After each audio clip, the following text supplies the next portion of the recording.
మరి పార్లమెంటు సమావేశాలు జరుగుతున్న ఈ సమయంలో రాహుల్ బాబుకి మొత్తానికి ధైర్యం వచ్చిందండి.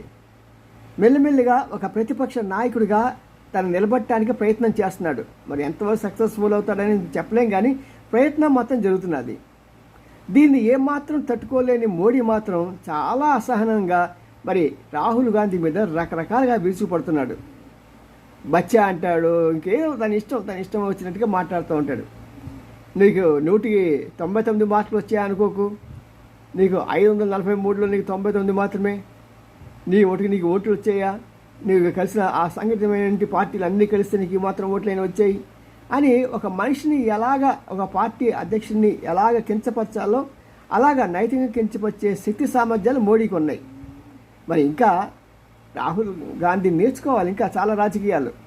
అతను ఎదిరించడంలో ఎలాంటి హుందాతనం ప్రవర్తించాలో, ఎలాగ చేయాలో అని నేర్చుకుంటారు.